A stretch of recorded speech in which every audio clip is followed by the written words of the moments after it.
Would please. Okay, thank you. Well, welcome everyone to the public meeting for the Ustick-Northview and Poplar Corridor Concept Study.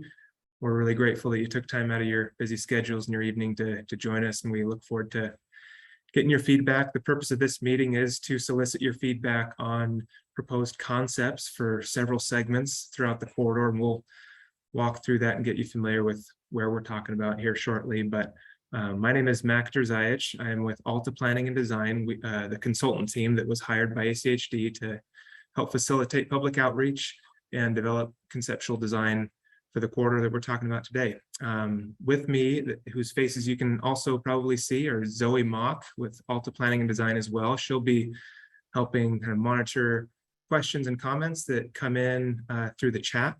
And we also have some ACHD project team members with us as well. Christy Enselman, who is the project manager for the project, Christy Foltz-Ulrichs, who is the senior communications specialist, and Avery Forrester, who is a communications specialist as well. And we also have some Alta Planning and Design IT folks, Francisco and John, who are helping us make this meeting run smoothly. Appreciate all the panelists and hosts being here tonight.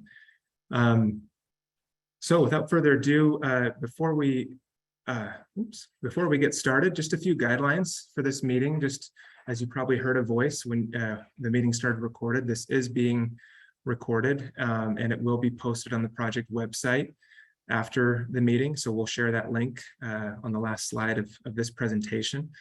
But feel free to submit questions and comments throughout the meeting as well. You can use the chat tool, which is a small little chat bubble icon that should show up at the bottom of your Zoom screen.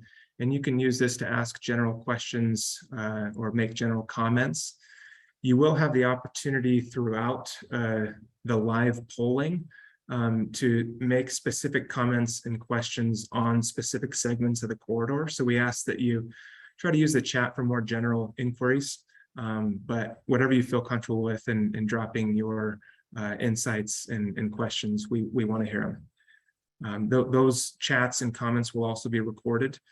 Just so you know, in case we don't get to addressing a comment here live, it will be recorded and included in the public record as part of the public input summary. So please let us know if you have any comments or questions. And as I mentioned, there will be a series of several live polls throughout the presentation. You'll see a screen pop up, a little window pop up on your screen that asks you to answer some quick survey questions. And so be prepared for those throughout the meeting. So for those of you not familiar with the project already, the corridor under study as part of this project is just under 5 miles in length, and it spans from Shamrock Avenue on the west side to Orchard Street on the east side. And as you can see, jogs through several neighborhood streets and across several arterial and collector roads. The purpose of this project is to provide safe east-west connections that are comfortable for the widest range possible of bicyclists and pedestrians. And so trying to implement what ACHD calls a low-stress bikeway, or in other words, a bikeway that is comfortable and convenient for widest range possible of cyclists and different comfort and confidence levels. So what we'll do before we get started is to understand who is here and who we're hearing from throughout the live polling. So we're actually going to start launching our first live poll right now, hopefully get the hang of it, and ask those of you who are attending what your relationship is to the corridor. So John, if we could launch that, great. You can check all that apply here. So do you live directly on the corridor? Do you regularly use the corridor? Occasionally use the corridor? Do you have children that attend school in the area? Do you own a business on the corridor? Or do none of these apply? So feel free to check all that apply. We'll give you another 10 or 15 seconds.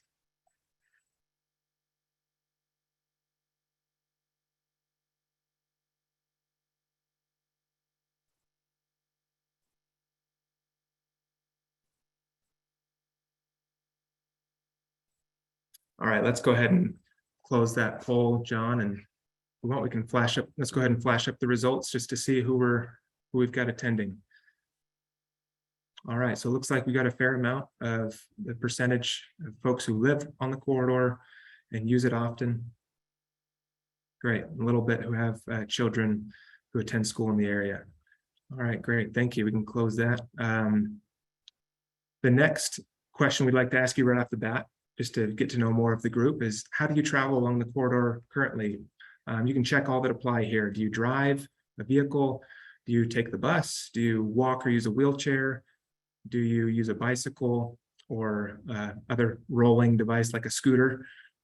Or if you don't really use the corridor that much, you can just check, I rarely travel along this corridor.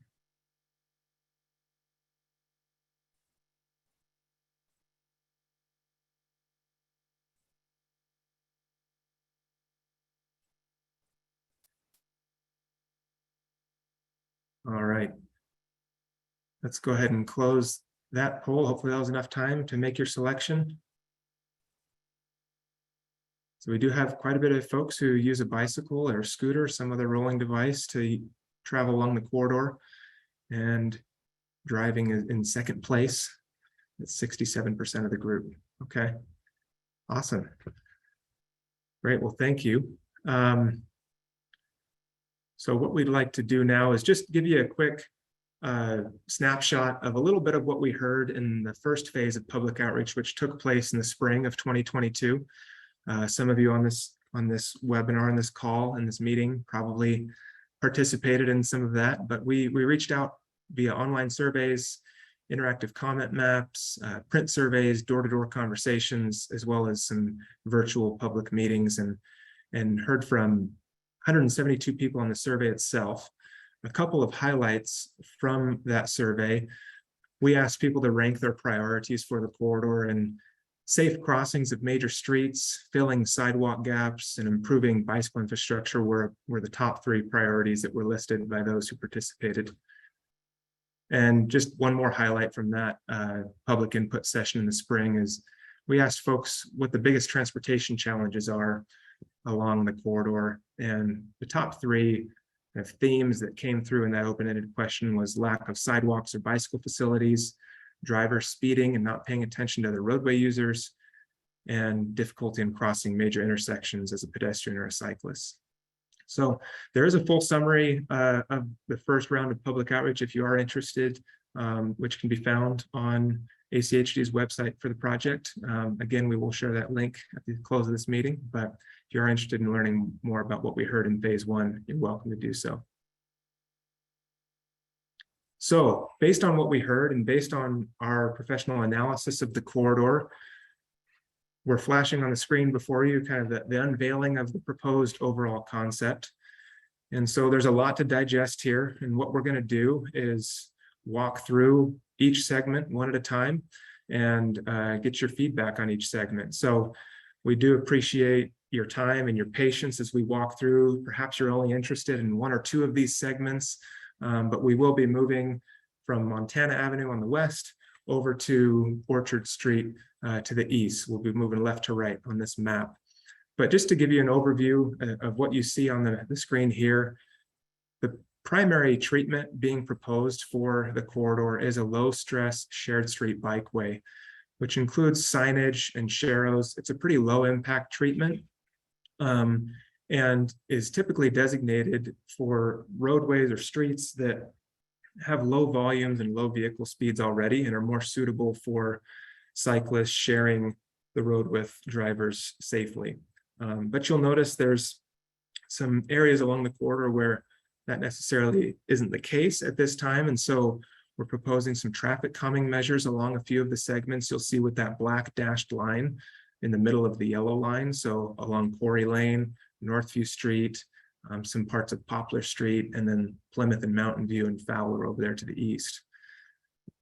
We also have a lot of arterials and collectors to cross and sometimes jog along. And so we're going to show you some ideas that the project team came up with for those as well and get your feedback. You'll also notice some pedestrian improvements in proposed sidewalk connections with the black line that kind of straddles the yellow corridor line. So filling in gaps along Quarry Lane, Westley Drive, Poplar Street, and Poplar Drive between Fisk and Curtis are where sidewalks are being proposed. But again, we'll dive into these so you can get a closer look. Just wanted to give you an overview. And for those interested in the blue line on the map on Granger Avenue, 5 Mile Road, and Ustick Road, this was an alternate route that was explored as part of this study, but ultimately the direction was to route this alignment along Mitchell Street, Lancelot Avenue, across 5 Mile Road, and across through Montana Avenue to connect to Shamrock. And this was because we found that we felt we were able to meet the objectives of the project in providing a low stress bikeway and pedestrian way for folks along this route, as opposed to along Granger, 5 Mile, and Ustick. So what we'll do is we'll start with Montana Avenue, like I said, and we'll work our way left to right. So let's dig in. And I guess I should mention, if you do, if you do have questions along the way, feel free to type them in the chat, and we will have some time at the end to address those. So if it feels like I'm moving past your questions that you're typing in the chat, please don't be offended. We're going to make our best effort to address those at the Q&A at the end of the meeting. So anyway, Montana Avenue from Shamrock, basically to the dead end of Montana Avenue where it meets up to Comba Park. The proposed concept for Montana Avenue is simply a shared street bikeway, shared lane markings, and signage only. So there wouldn't be any infrastructural changes, no widening, no narrowing of the street. Everything would function the same in terms of on-street parking and travel lanes for cars. The only difference would be the addition of shared lane markings and bicycle signage intermittently placed throughout the corridor adjacent to the street. So this is an easy first one, but we're going to pull up the live poll and just ask you, would you support the proposed concept for Montana Avenue as we show it in this general depiction here? You can answer yes, definitely, yes, probably, unsure, no, probably not, and no, definitely not. So John, if we could get that Montana Avenue poll pulled up to allow people to answer, it'd be great. There it is. And you'll notice there's also a open-ended question. That's just for you to, maybe you want to expound on your answer for question one, or maybe you want to just share anything that you feel like we missed, or think other comments you want to add. We want to hear from you. So please use that text box to enter those. So we'll give you about 30 seconds in case anyone wants to flesh out some open-ended answers.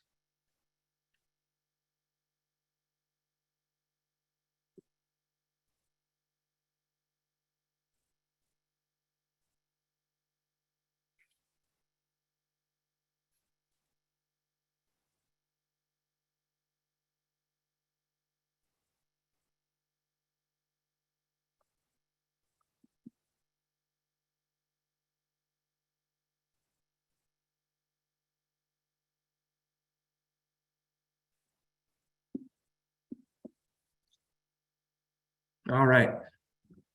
Looks like we can probably close the poll and share back the results. So it sounds like 50% of the group is unsure how they're feeling, and we did have some folks answer that open-ended question, which we will record and get back to and make sure to consider as part of the evaluation of the final concept. We had 38% of folks said yes, definitely.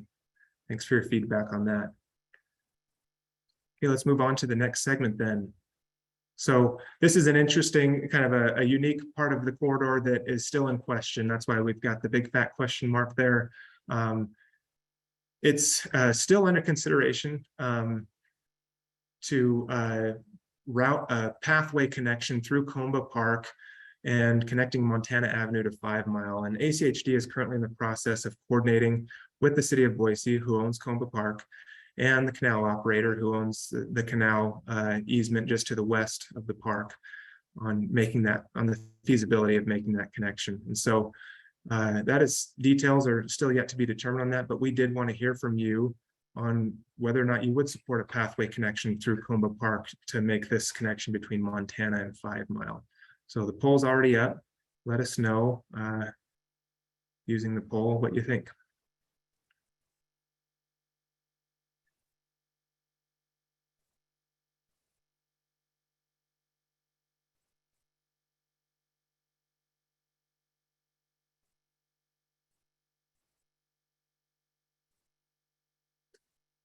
Okay.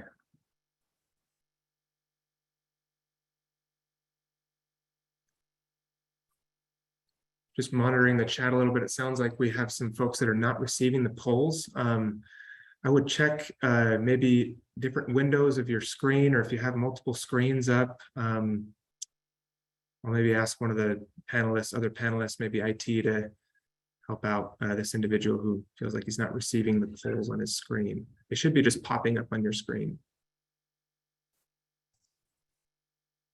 Okay. I will mention that this Comba Park connection, as you're thinking about it, well, that Montana Avenue is kind of contingent upon this Comba Park connection, right? So we want to make a continuous connection. And so Montana Avenue would likely happen so long as we can make this connection through Comba Park.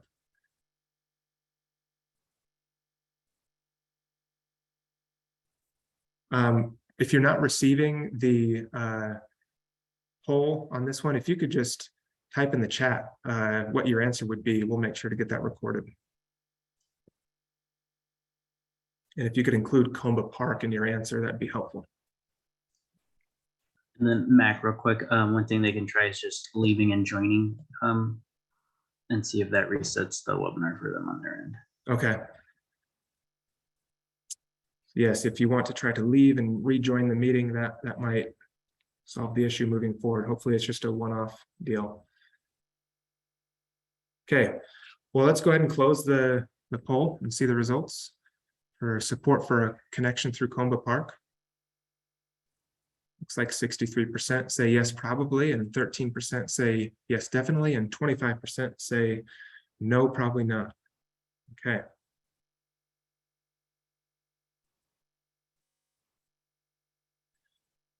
All right, so now that we've gotten through Comba Park, we approach 5 Mile Road. We need to figure out a safe way to cross it. And so this is the concept proposed for crossing 5 Mile to connect Comba Park to Lancelot Avenue. So it includes a pedestrian hybrid beacon, an example of which is in the photo on the right. This is actually a photo at Ustick and Shamrock. So you're probably familiar with this, this crossing treatment, but it utilizes a pedestrian refuge island as well in the median to provide a little more comfort and visibility of the crossing. Also in this concept is a curb bulb out, which is basically extending the curb out into the roadway a little further on the southeast corner of Lancelot Avenue, which accommodates a bicycle ramp that allows bicyclists to kind of get up onto sidewalk level and cross at the crossing with pedestrians as well. And so eastbound cyclists would travel through the median refuge up to the sidewalk and down the ramp and continue on Lancelot Avenue in the shared street facility there. So one impact to be aware of is that while left turns out of Lancelot Avenue heading south onto 5 Mile Road are still enabled, the one thing that would be disabled is the ability to kind of turn into the median center turn lane and then wait for a gap in traffic to merge. So it'd have to be done in one movement, as opposed to currently you can use the median turn lane to do a 2-stage left turn. So let's pull up the poll for 5 Mile Road and see what you think. Would you support the proposed concept shown on the screen? And if you have any other comments, please utilize that open-ended text box.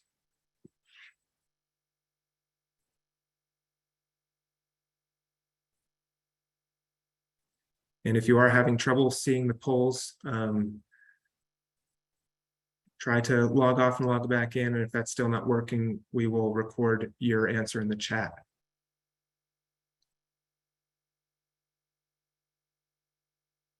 Which it looks like it's coming through for some people, so thank you. And sorry about that, that glitch.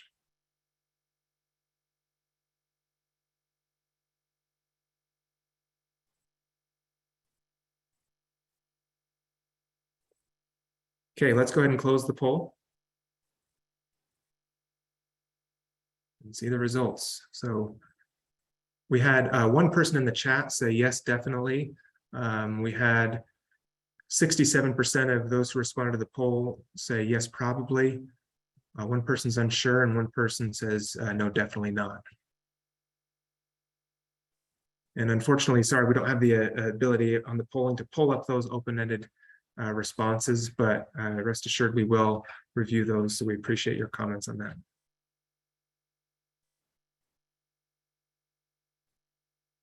Okay, so we've crossed 5 Mile Avenue and we're heading east on Lancelot Avenue. This is similar to what we showed on Montana Avenue. No changes to the street, no changes to the sidewalks or any access points. Simply the addition of shared lane markings and bicycle signage intermittently placed behind the sidewalk.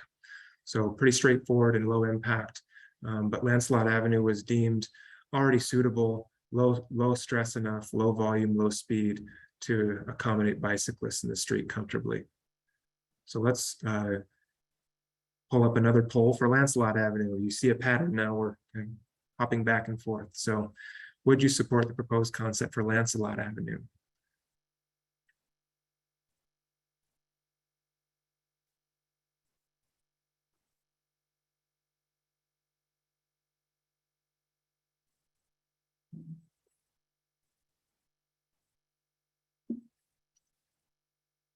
Okay, let's go ahead and close the poll.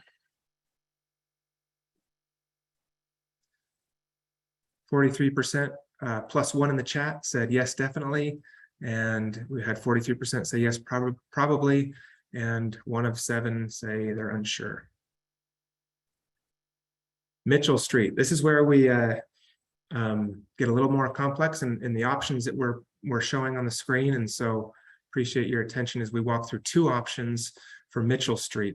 And just for your orientation, the map on the screen has been rotated 90 degrees to the left. So left is north and up on the page is east. So you would turn right off of Lancelot onto Mitchell. And we're trying to make a left turn onto Corey if you're heading eastbound. Option 1 looks at implementing a multi-use path on the west side of Mitchell Street. And in order to do this and to minimize impacts to adjacent properties, we would look at narrowing the roadway. So moving the west curb out into the road slightly, removing the limited on-street parking that's already there, and also consolidating the median turn lane between Lancelot Avenue and Corey Lane to be just 2 travel lanes to accommodate a multi-use path, as well as maintaining the existing bike lanes that are already on Mitchell Street.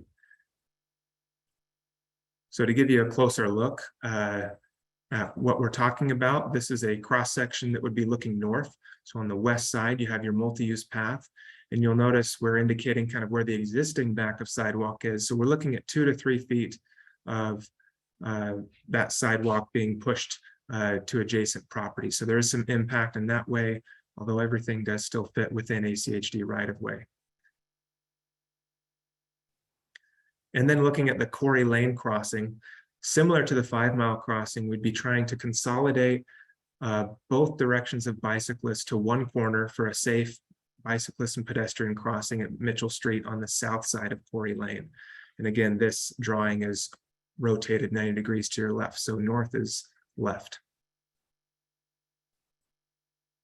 So that's option 1.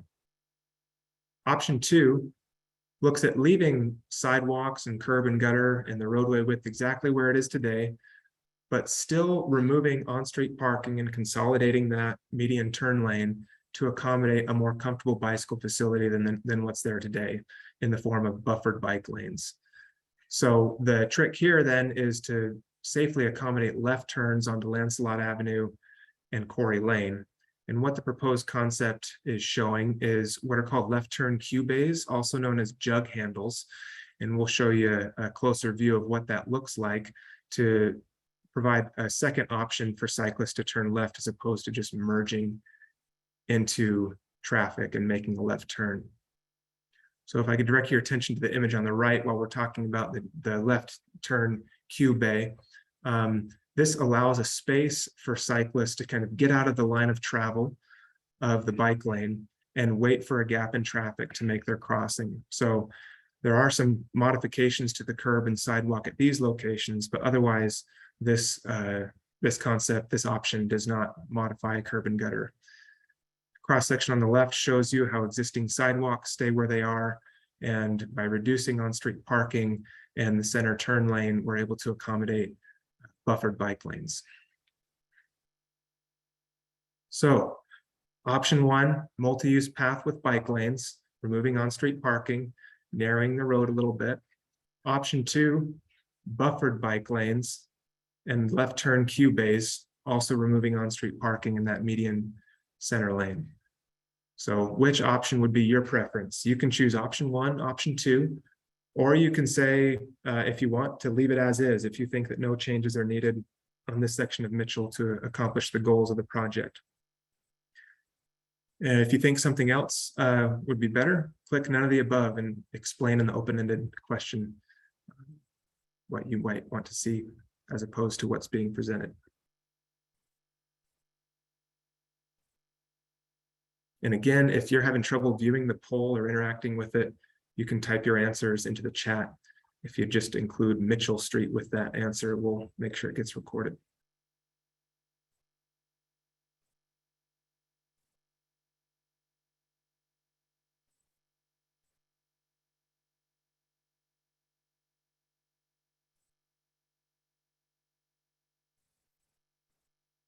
Okay, 5 more seconds.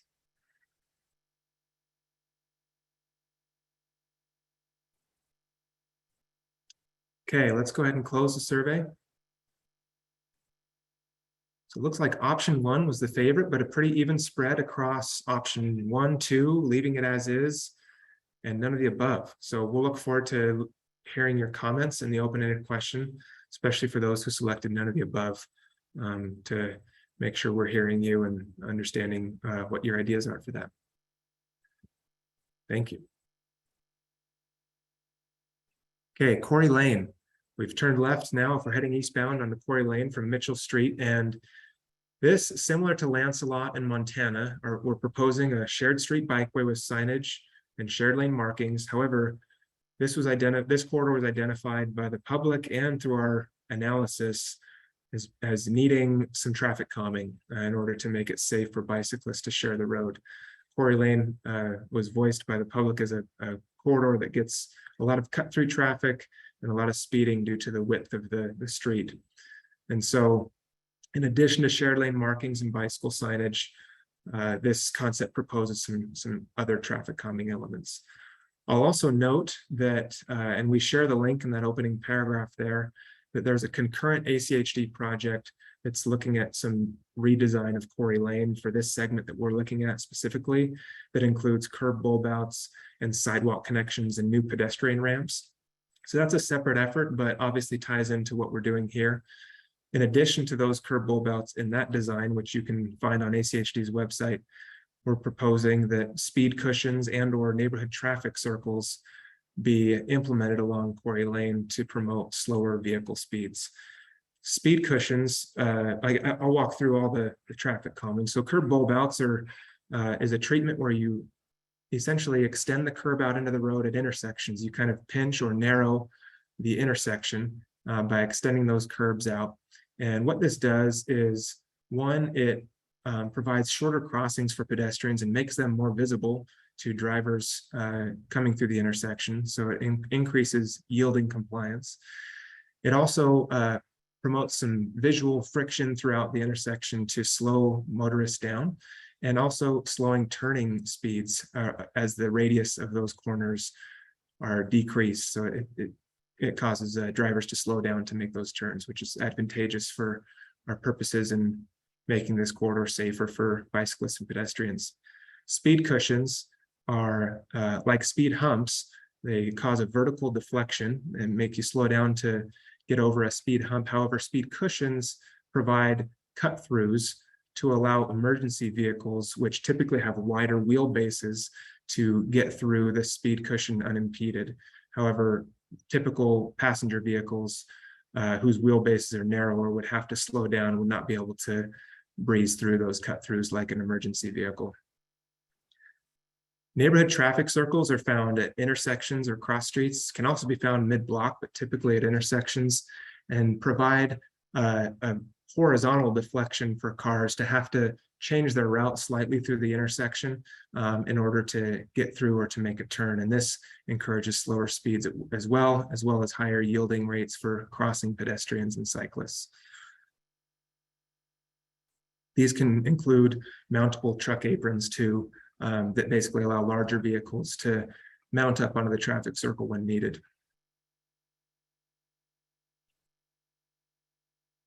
So we want to hear your thoughts on Quarry Lane with the low stress shared street bikeway, including signage, markings on the pavement, and traffic calming. So there's an extra question in here. First, that question you're familiar with of would you support the proposed concept? Second, we want to hear specifically about traffic calming. Which traffic calming strategies would you support on Quarry Lane? And you can check all that apply. If there's something else that you don't see here that you would like ACHD to consider, you can include that in the open-ended question.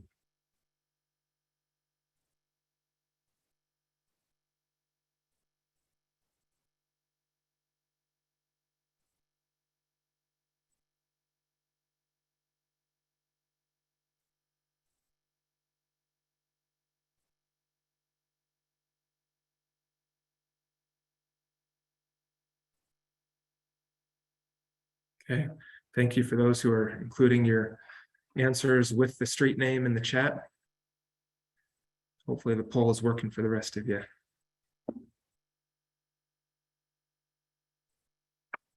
We'll give it 10 more seconds.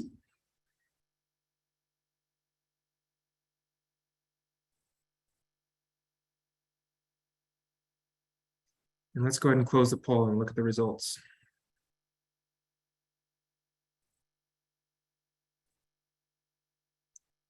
Okay, so if you have to scroll down to see all the results if the window's popping up on your screen, but looks like 50% +1 in the chat of folks say yes, definitely they support the Quarry Lane proposed concept, while there's 25% saying yes, probably, and 25% saying no, probably not.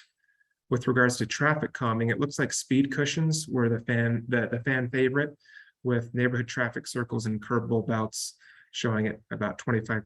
88% said they like the speed cushions, and 13% said none of the above. Great. Thank you for your input on that. Okay. We've made it to Maple Grove. So if you're heading east on the corridor, you'd be turning right onto Maple Grove and then left onto Northview Street. So that's the section we're looking at now. Similar to Mitchell, this map is turned 90 degrees, so left is north. And we have 3 options we want to present to you for Maple Grove. The first option is an attached multi-use path. So what this means is it's basically right next to the curb, right next to the street, a 10 to 12 foot multi-use path that accommodates two-way travel of cyclists. And that would be on the west side of Maple Grove Road. I'll note that the width of Maple Grove Road as it is today would remain the same with this option. So the curb is not moving. We're simply building back from the curb, which introduces some impacts on adjacent properties there just to the west, and goes slightly outside of ACHD right of way as well. Northview Street, however, does see a little bit of narrowing of the intersection approach. So you'll notice that today there's 2 lanes approaching Maple Grove Road from Northview Street coming from the east. That would be consolidated to 1 lane. So to remove that left turn lane, that left turn only lane. This allows us to bump out the curb a little bit and accommodate a bicycle ramp to get cyclists safely across this already signalized intersection. So there's a signalized intersection here. That's for cyclists heading westbound on the corridor. Cyclists turning left on Northview Street would be guided to a green left turn bike box, which would be detected for for signalization through the intersection, and lines them up perfectly for the facility on Northview Street. So that's option 1. You'll notice option 2 is very similar, and I'll point out some of the differences. This also includes a multi-use path on the west side of Maple Grove Road, but in an effort to reduce impacts on adjacent properties and stay within ACHD right-of-way, This looks at actually bumping the curb out and providing a buffered multi-use path. So there'd be a 3-foot paved or textured concrete, something that's figured out and in future phases of design between the curb and the multi-use path. The way we can do that is to absorb the southbound bike lane on Maple Grove. So you'll notice that that southbound bike lane for this short segment is no longer on the street, but instead southbound cyclists would be ramped up at the corner of Quarry Lane to the multi-use path, and then they would ramp back down to Maple Grove to the street level after they pass through the intersection of Northview Street. So that's the primary difference between option 2 and option 1, lessening impacts on adjacent properties. Everything else on Northview Street and cyclists turning left onto Northview Street remains the same as option 1.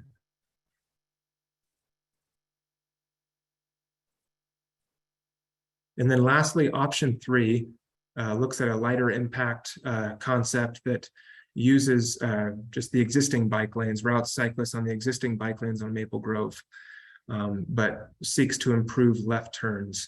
So you'll notice these left turn cue bays or jug handles showing up again for cyclists who are turning left onto Quarry Lane. The red line on the map indicates kind of intended line of travel for bicyclists. And so you'll notice they can either merge into the median turn lane to make their turn as they do today, or if there's maybe not a gap in traffic or it feels unsafe for them, they can pull over into the left turn cue bay and wait for a significant gap in traffic to make that crossing across Quarry Lane. The options for the left, for the eastbound cyclists turning left on Northview Street remain pretty similar, of either merging into the left turn lane or using that bike box to get the signal. And so the impacts here are obviously that it's a slightly less comfortable crossing for bicyclists, and that they have to use the on-street bike lanes that exist there today and find a gap in traffic for that left turn onto Quarry instead of being able to use the signal. So that was a lot, but in review, we want to hear what your preference was. Option 1, attached multi-use path with existing bike lanes remaining the same on the street. Option 2 is a buffered multi-use path and consolidating that southbound bike lane on Maple Grove. Option 3 is leaving everything pretty much as is with the addition of a left turn cue bay and a bike box to make those left turns. Additionally, if you want everything to remain, if you think everything should be the same as it is today, you can say leave as is. Or if you have other ideas, you can say none of the above and explain that in the open-ended question.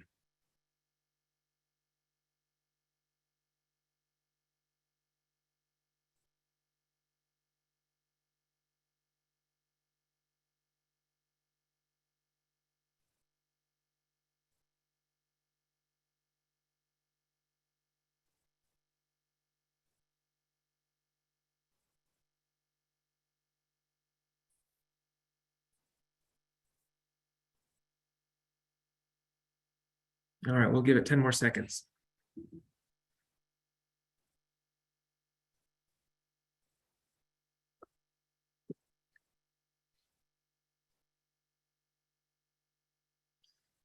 Okay, let's go ahead and close the poll and see the results. Appreciate everyone's patience, by the way, as we walk through this pretty methodically. Really appreciate you participating. So it looks like a fairly even spread between the first 3 options, with option 2 and option 3 getting the most votes, supported by responses we've gotten in the chat. Option 3 maybe pulling ahead. One person said they'd like to leave it as is, and we got some comments in the open-ended response as well that we will review. So thank you. All right, so we've made that left turn safely onto Northview Street. We're heading east on Northview Street. The proposed concept for Northview Street, we have 3 options to present to you. The first one is similar to Quarry Lane, where we would provide shared lane markings, bicycle signage, leave the roadway width as is, nothing really changes there, no sidewalks change, but we would look at adding some traffic calming measures to help vehicles, to encourage slower vehicle speeds. Those would be curb bulb outs at all cross streets and intersections, and intermittent speed cushions throughout the corridor. And so on-street parking remains the same, everything remains the same except for those intermittent traffic calming measures. Option 2, based on a parking utilization study we did that found that parking on certain areas in Northview Street are actually pretty highly underutilized. We explored some options for bike lanes at the expense of removing on-street parking from one side of the road. So this graphic shows very diagrammatically that on-street parking with those thick black lines shifts from the north side west of Middlefield Road to the south side of the road as you go east of Middlefield Road. And there'd be some curb extensions at side streets and intersections. So we'll zoom in to give you a better idea of what we're talking about. And so in this particular case, if we leave the curb width the same as it is today, we would look at narrowing the travel lanes from 11 feet that they are today to 10 feet each. You have the 8-foot parking lane on one side of the road, and then you have 6-foot bike lane adjacent to parking with a 4-foot bike lane on the other side. 4 feet isn't optimal, but given the space and the option to leave the curbs as is, we allocated more space to the bike lane adjacent to parking, given that conflict there. And then just a quick plan view detail to show you how that on-street parking and subsequent travel lanes would shift as parking goes from the north side of the street to the south side of the street as you head east. So you'll notice a slight jog in the street for those traveling in cars and bikes.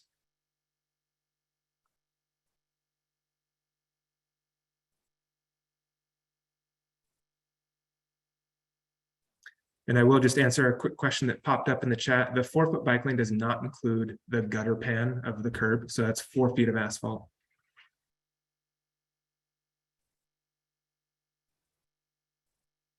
Option 3 looks really similar, but what we're proposing in option 3 is that the street be widened slightly because the bike lanes are not optimal in option 2 necessarily. We just wanted to explore what it would look like to widen the street slightly and provide buffered bike lanes. But same configuration in terms of on-street parking and curb bulb outs. However, you'll notice with this cross section that probably depicts it the best is that the sidewalk itself is being moved to this on the south side of the road and causing some 4 to 5 foot impacts on adjacent properties, even though it does still remain within ACHD right of way. So that sidewalk location would be pushed to the south a little bit, accommodating healthy buffered bike lanes on both sides of the road. And just a similar plan view detail to give you that aerial view of that jog in the road. So those are the 3 options for Northview Street, and we want to hear what you think about them. So which option is your preference for Northview Street? Option 1, low stress shared street bikeway with traffic calming. Option 2, bike lanes and curb bulb outs with on-street parking on one side. Option 3, buffered bike lanes where we widen the street and have on-street parking on one side. Or do we leave it as it is today, or something else? None of the above. We want to hear from you. So please fill out the poll. We'll give you about 30 seconds.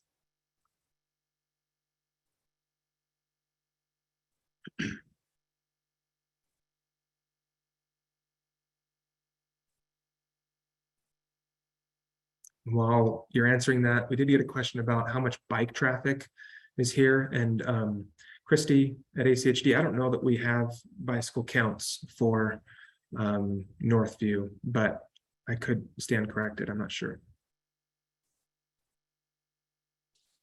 We don't have specific bike counts for Northview. We do know that is a heavily used corridor, not just the segment that we're talking about for this one. We're actually going to be coming back with a concept for Northview east of this location because it is an area that has been identified by both our bicycle advisory committee as well as the public that this is a heavily used corridor. So we do get quite a bit of traffic there. Okay. Great, thanks for that insight. And I think we'll go ahead and close the poll and see the results.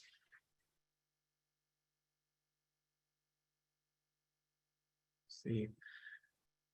So it looks like most folks opted for option 2, with 56% saying they like the bike lanes.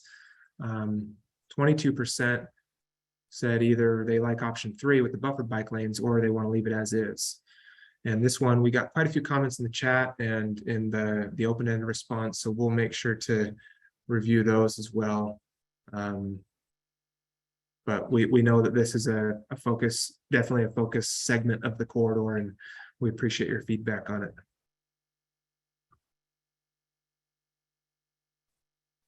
Okay, we're going to keep moving right along. So just to reiterate what Christy said, this was only, Northview is only looking at between Maple Grove and Milwaukee. And so there's another study happening in the future that'll look east of Milwaukee on Northview. But this particular concept is looking at getting people from Northview to Westley via Milwaukee.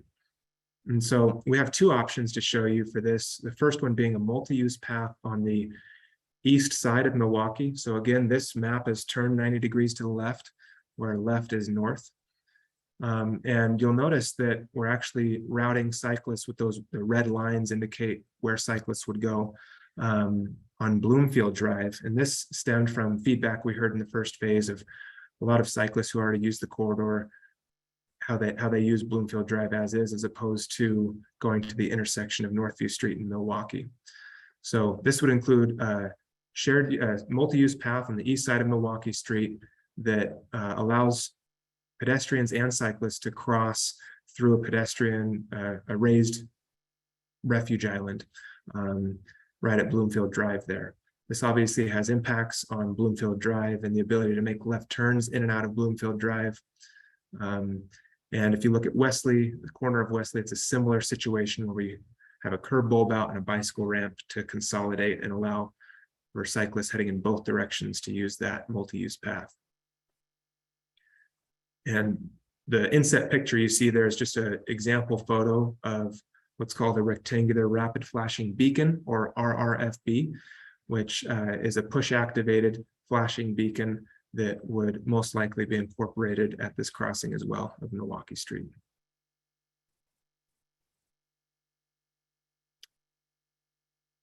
Option 2 looks at, for the most part, routing cyclists on existing bike lanes. And trying to improve left turns for cyclists. And so at the intersection of Northview Street, cyclists that are heading north on Milwaukee, turning left onto Northview Street, have 2 options of either merging into the left turn lane or in 2 stages. So getting a green light and turning slightly into that green bike box you see on the east leg of the intersection, or the Page North leg of the intersection, and then waiting for another signal to head straight west on Northview Street. This provides sometimes a more comfortable alternative for folks who don't feel comfortable merging into traffic, or during peak hours when merging into traffic is dangerous and not possible to find a gap. Heading the other way on Milwaukee Street, turning left onto Westley Drive, bicyclists would merge into traffic and make a left turn just as they do today. However, there's some strategic striping that could be done to create an encroachable left turn bike lane for bicyclists. So encroachable meaning that it's dashed and cars can drive through it. However, it does communicate a little better than what we have today, that cyclists are there, and it also helps cyclists queue up in a safe location to make that left turn and still allow vehicles, for example, to safely get around them to the right heading south.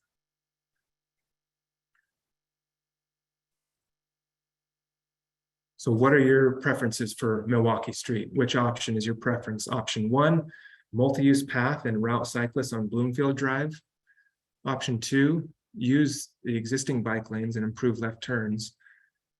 Leave it as is, no changes needed, or something else, none of the above.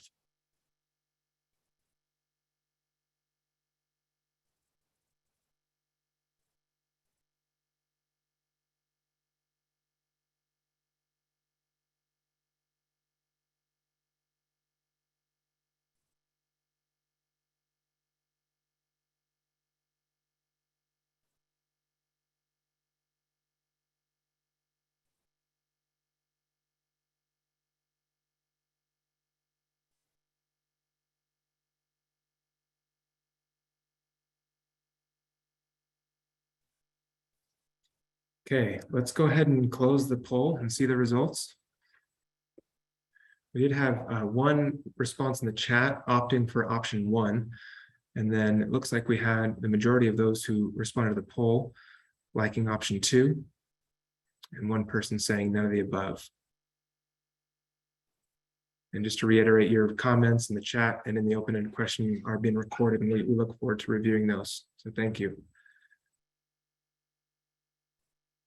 Okay, we've made the turn on to Westley Drive, heading east, and this is similar to Lancelot and Montana in that we're not proposing anything other than signage and shared lane markings as far as bicycles go. However, there are some proposed sidewalks where sidewalks are missing on the corridor, and that would be between Westland Drive and Cole Road, as shown here on the map. In the blue, you'll notice we overlay kind of what that footprint would look like of new sidewalks. So in this particular concept, we wouldn't be changing the width of the street. On-street parking would still function as it does today. This would simply be building off of existing curbs towards adjacent properties with a 5-foot sidewalk that would be attached to the curb, which, as you see, the property lines would fall within ACHD property, but does have some impacts on folks' front yards.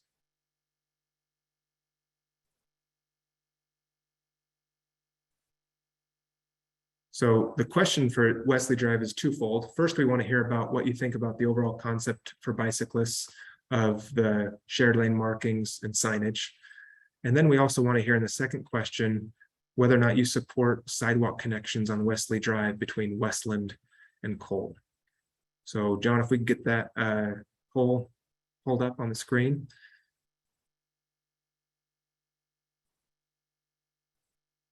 We'll give everyone about 30 seconds to answer this question.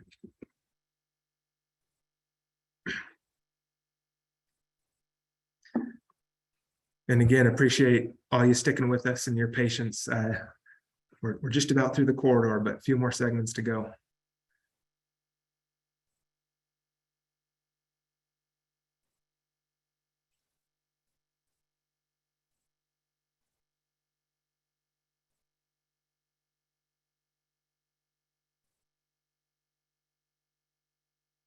Okay, thank you for those who are including your responses in the chat. We are seeing those come through.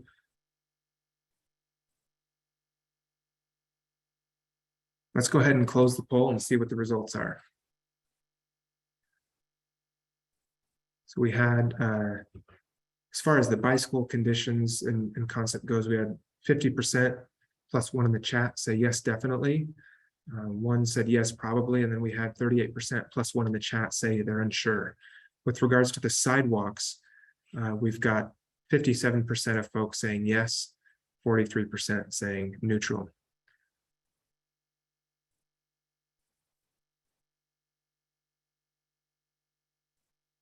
Okay. Cole Road crossing at Westley Drive and Poplar Street, heading just east. So the concept that's being proposed for this Cole Road crossing is a pedestrian hybrid beacon, as well as a curb bulb out, as you'll see on the northeast corner of the intersection. So currently the corners of the intersection don't necessarily line up. And so what this does is it squares up the geometry of the intersection and creates more tidy pedestrian crossings. It also provides an opportunity to provide push activated buttons for cyclists so that they don't have to get up onto the sidewalk and dismount, push the button, and then cross. They would be able to pull up to the curb, push the button without dismounting, and wait for the hybrid beacon to signal for them to go.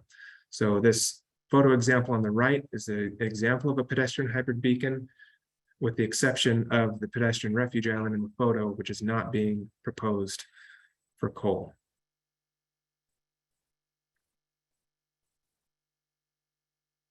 So we want to know your thoughts on this concept for Cole Road crossing. Would you support the pedestrian hybrid beacon crossing and curb bulb out?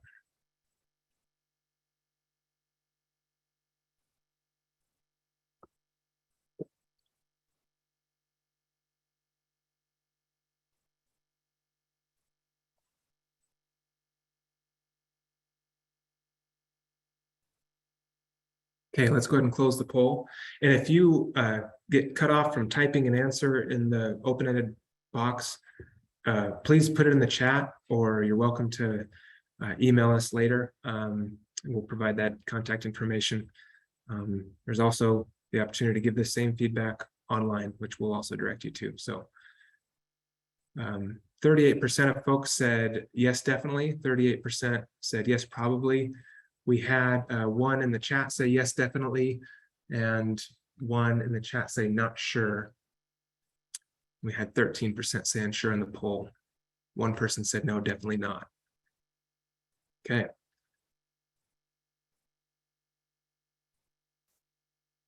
Poplar Street, from Cole to Fisk. So this isn't the entirety of Poplar Street all the way to Curtis. It's just is looking at Cole to Fisk.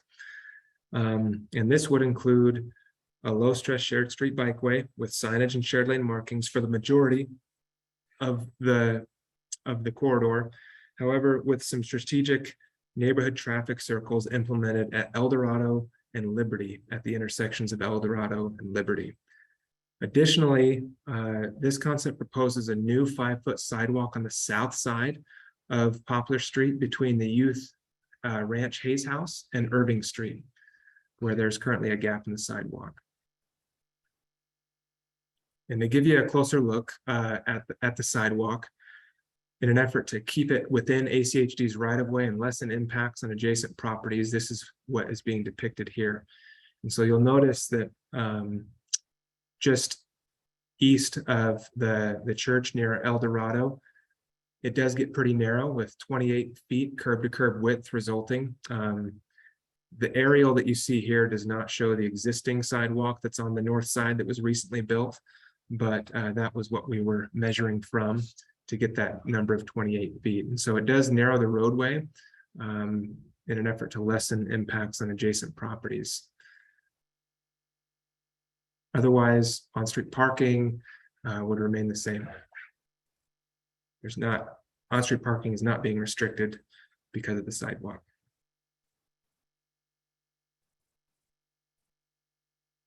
So just to help you decipher this diagram, I know it's a lot, but there's an overall key map at the top, and then there's a rust-colored box labeled 1 that shows you roughly the Ranch Hayes House to not quite to Allenbaugh, and then from that location in number 2 to Raymond Street in the bottom diagram, number 2.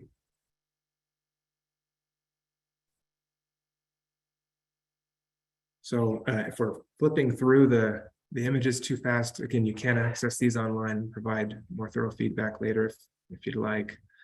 But we want to hear from you about what you think about Poplar Street. Specifically, what do you think about the bicycle treatments of the shared lane markings, the bicycle signage, and the neighborhood traffic circles? And secondly, what do you think about the sidewalk connection on the south side of Poplar between the Youth Ranch Hayes House, where the sidewalk ends, to Raymond Street?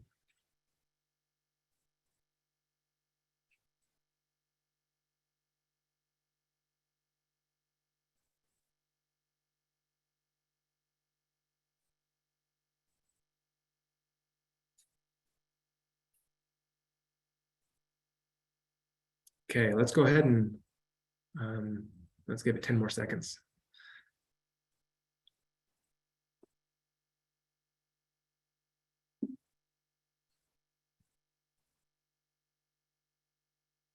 Okay, we'll go ahead and close the poll and look at the results. We did get one person in the chat saying yes, definitely to both Poplar Street concept and the sidewalks. Did have a comment in the chat that Cole to Fisk Road is already so narrow. Not sure that circles will improve and may likely make more dangerous, if I'm interpreting that comment correctly. In the poll, we have most people supporting the concept, yes, definitely, with 50%. But we do have some no, probably nots, and no, definitely nots on the bicycle concept. As far as the sidewalk goes, we've got 67% saying yes and 33% neutral. And we look forward to reading your open-ended responses as well. Okay, we're going to move right along to the intersection of Fisk Street and Poplar Drive, or Poplar Street. So Poplar Drive is, I think, the technical name for Poplar east of Fisk Street, and Poplar Street is the name for the street west of Fisk Street. We have three options that we want to share with you for the Fisk Street intersection, and two different variants for a new sidewalk along the south side of Poplar Drive, indicated in blue on the image you see. Focusing on the intersection first, this first option looks at what's called a mountable hardened center line, and there's an image there to help you get a sense of what that is. It's kind of a rubber or plastic, very durable material that provides a slight bump in the road and discourages cut through traffic and diagonal cutting through of the intersection, which is a problem we heard about a lot in the first phase of public outreach, as well as kind of disregarding the stop signs. And so this option aims to mitigate some of that, but it also still allows access to nearby residences. We've got two driveways to the northwest that need access. And so this mountable hardened center line would not deter access to those driveways. It would simply try to organize traffic heading through the intersection. And the 5-foot sidewalk would be attached to the existing curb. Here we're showing it continuously along, excuse me, Poplar Drive. You'll notice it's continuous along the west cul-de-sac, and then at the east cul-de-sac, it has we provide pedestrian ramps and a crossing there, so it's not continuous along the west, or sorry, the east cul-de-sac. You'll notice in other options that it changes slightly. Option 2, sidewalk remains as it was in option 1, so nothing to discuss new there.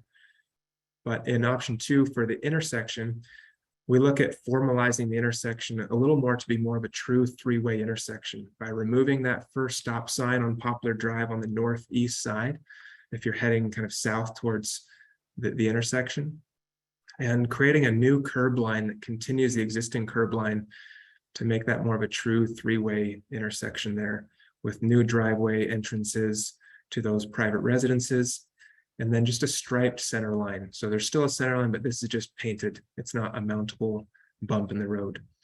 You'll also notice a curb bulb out on the south east corner there of Poplar Drive in Fisk, again, to help discourage diagonal cut through traffic. Option 3, we're looking at a different option for the intersection as well as the sidewalk. So we'll start with the sidewalk. The sidewalk, you'll notice, does not continue all the way around that west cul-de-sac. And this is in an effort to explore other options to mitigate impacts to adjacent properties and treat it similar to the other cul-de-sac, where we just provide pedestrian ramps and a crossing across the cul-de-sac there. Looking at the intersection itself, this concept looks at a raised intersection. And so a raised intersection is where you raise the entire grade of the intersection to match the level of the sidewalk, so that pedestrians crossing actually don't ramp down or up. They simply cross at the same level, and it's cars that are passing through the intersection that have to ramp up and down. This promotes slower vehicle speeds, higher compliance to stop signs, and yielding to pedestrians. And there's the striped center line as well to organize traffic through the intersection.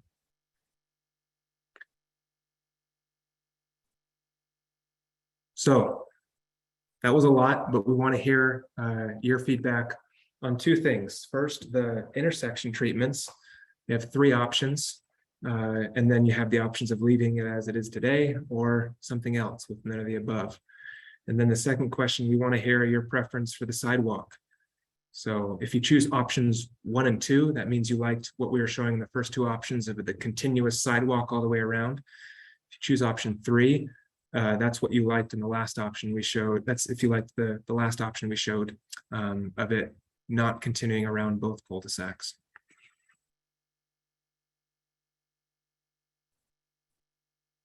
And while you're answering the question, we have a question about what that intersection material would be. I'm assuming that's for the raised intersection.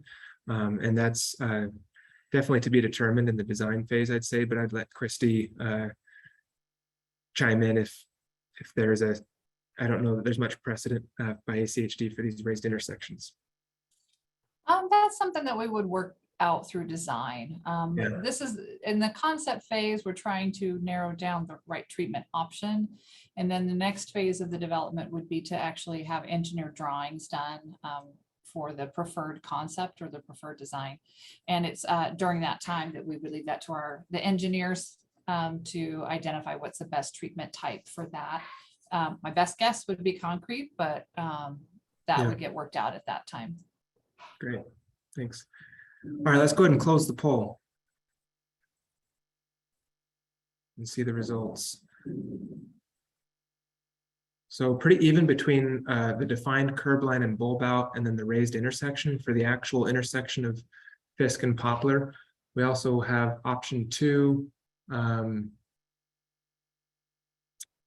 showing up as a favorite by 2 people in the chat. And then for the sidewalk, it sounds like people like the continuous sidewalk the most, continuing along that west cul-de-sac. Okay, great. We're almost there, just a couple more seconds. We want your feedback on. Really appreciate everyone chiming in on this. So Curtis Road intersection. Some of the things we heard about Curtis Road was the signal timing, as well as the need to dismount in order to push activate the pedestrian signal. And so what we're proposing with this concept is an improved experience for cyclists to not have to dismount in order to push activate that crossing, because we do have a signalized intersection here. There's already a controlled crossing for bicyclists and pedestrians, but there would be another one of those bulb outs with the bicycle ramp that allows cyclists to get up, not have to dismount, and it's a little more smooth transition to go and push that button. And then on the west side of Curtis Road, we'd expand that existing sidewalk to be more to serve 2 ways of bicycle travel and pedestrians. So it'd be more of a multi-use path, whereas today it's just a sidewalk. You'll also notice a 2-stage left turn box, the green box there at the intersection on the west leg of the intersection.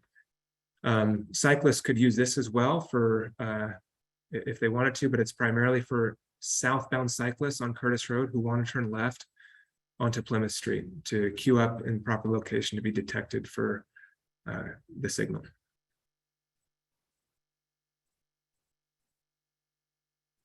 So what would be your support for this proposed concept at Curtis Road?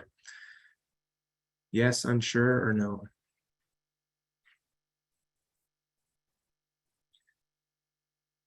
We'll just give you 10 or 15 seconds to answer this short question.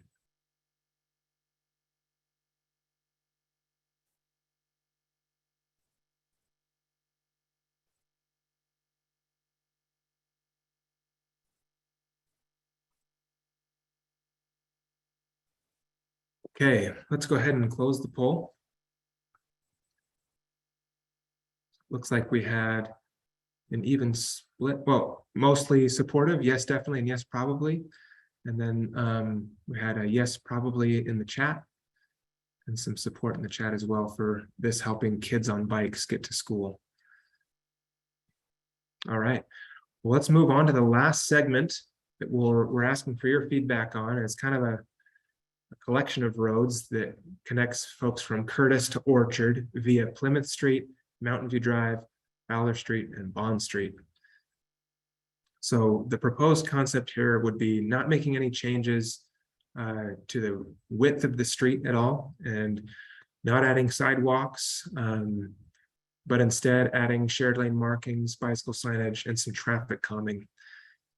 Because we have pedestrians still using the street for, especially along Plymouth and Mountain View, we'd want to look at calming traffic down, especially around some of those corners, with the use of speed cushions, neighborhood traffic circles, and then exploring curb bulb outs at the intersection of Fowler and Bond in particular, where there are sidewalks already on Bond.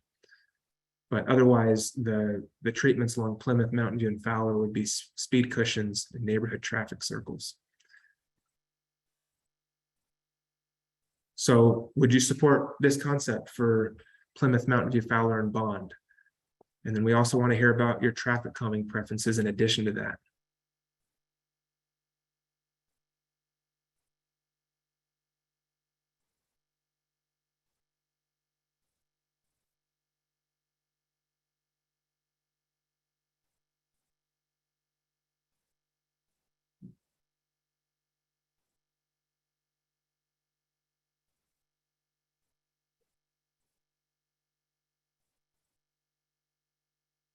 Got a comment from one individual saying that traffic doesn't feel like an issue on this corridor. And then let's go ahead and show the poll results. We've got some poll results in the chat as well of yes, definitely support in the chat, as well as support for traffic circles or speed cushions. It's like most folks say yes, definitely to the overall concept. And as far as traffic calming goes, we've got most support for speed cushions and neighborhood traffic circles. And we've also got some folks that specified something else, which we look forward to reading in the open-ended response. So thank you for that.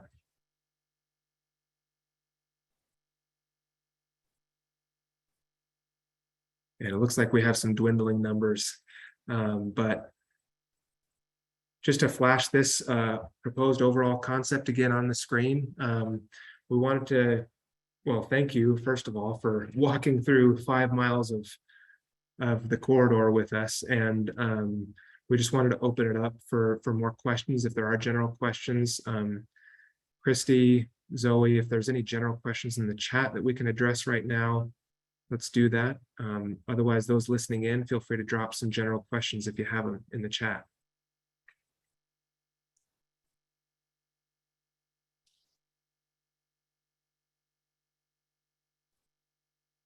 There was a question earlier, I think it was a question about Northview. I don't know how many people saw the response that I put on there for Northview, and if we did do the one where we were widening the road into those homes on the south side, and compensation. Yeah, anytime ACHD does a project where we need to acquire additional property from a homeowner, they are definitely compensated. We pay them fair market value for any property that we need to acquire. So there's that. And then there's another question that just popped in. Just assume the route will be signed the whole way. Yes. So that's one of the things with our bikeways like this. And this is one that we would consider more of like a regional bikeway.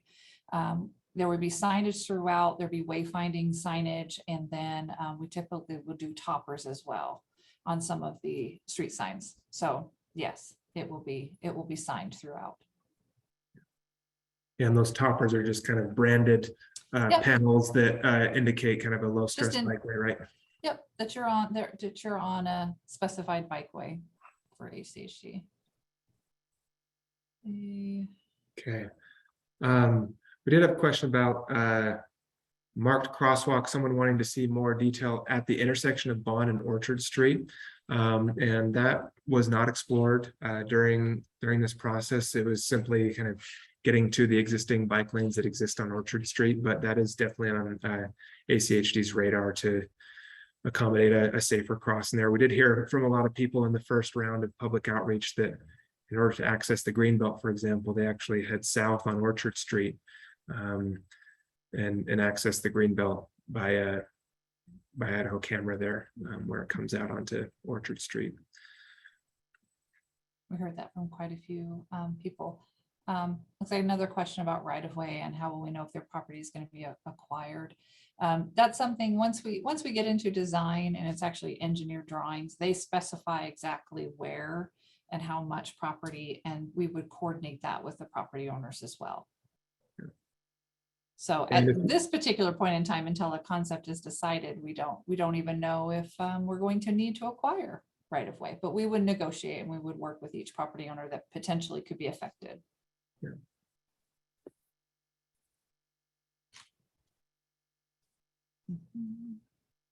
There's a question about, have we taken into consideration the uptick of electric transport? Oh, yeah. Smaller wheels have trouble with the yellow ribbed entry to sidewalks, detouring them from wanting to use the sidewalk options. I'm going to try to interpret this question, and David, that came from David. Feel free to elaborate if you want to clarify, but are you referring to electric wheelchairs or electric scooters and the smaller wheels that those have? And also the yellow ribbed entry, I'm assuming you're referring to the tactile warning strips that are used for people with vision, for people with vision impairments to know when they're exiting or entering the roadway. those are kind of required for ADA standards. Electric scooters and electric skateboards. Yeah, I've gone over those kind of grooved yellow strips on a skateboard myself, and they're not as smooth as you'd hope, but they are required for ADA compliance for people with vision impairments.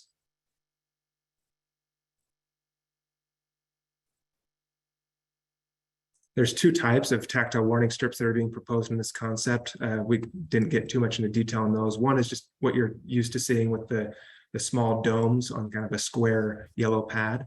The other one is more linear in nature, and it actually communicates to people who can't see with if they can feel it with a walking stick, for example. It's a directional tactile warning strip that lets them know not that they're crossing into a crosswalk, but rather that they need to actually avoid the area and travel along the tactile warning strip. Those would be included at the bicycle ramps, so that we don't have folks with vision impairments walking down the bicycle ramp and into the street.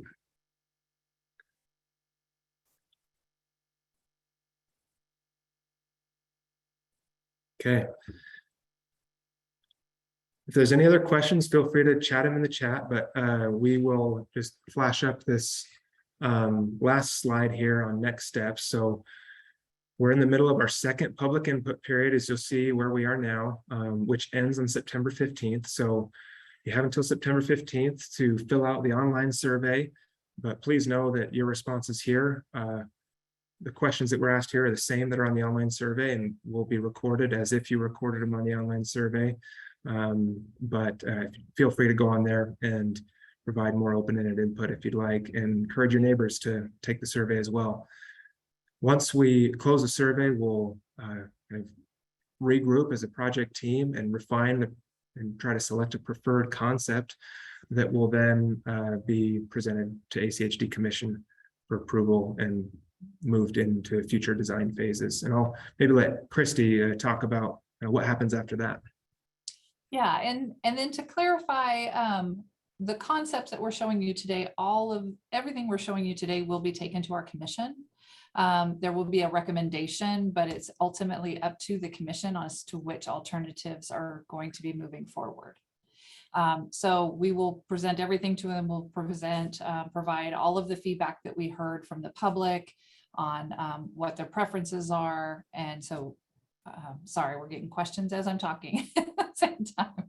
So we go and present to the commission twice. So we do a work session, and then it gets opened back up for any additional public comment. And then we go back to them again for adoption. We're currently targeting the end of October. So the last commission meeting in October for an adoption hearing. And then how will the decision be communicated? We will update like our webpage to put the preferred, and then there'll be a final document on there as well. So all of that will be posted on the webpage. So the same link that you went to get to this meeting, that will be on there as well. And then Christy, with our communication teams, also reminded me, because she's great at this, that we'll also notify people when the plan will be presented to the commission via email as well. So like through the survey, you enter some demographic data, including your email. So if you provide that, then we notify you when those hearing dates are as well. And if you'd like, you can also email that to me or send that your contact information to me, and I can make sure that gets added to the list as well.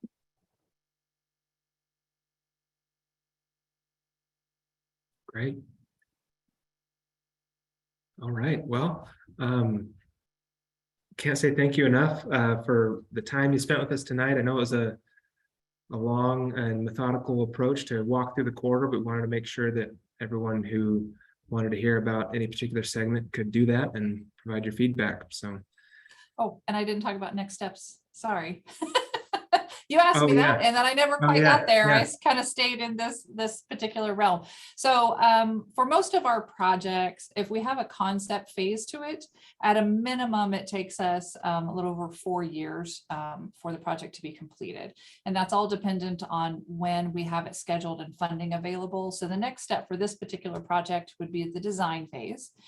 We currently have it in our plan to not be designed until 2025. And if any right of way needs to be acquired or land needs to be acquired, that would occur in 26. And then the construction date or construction year would typically follow that. So we'll be updating our 5-year work plan over this next year, and it'll get more formalized when that happens. So that's the current schedule for actual construction and installation. Great.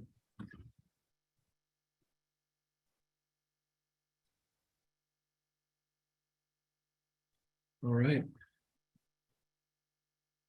Well, I don't see any other questions coming through in the chat. You do have our contact information for the project, and we welcome any other further questions or comments you may have after this meeting. But again, thank you for your time and your input. We really appreciate everyone taking the time out of your schedules. Absolutely. Thank you so much. And make sure you tell your neighbors. We want to hear from as many people as possible, their thoughts on it. So thank you.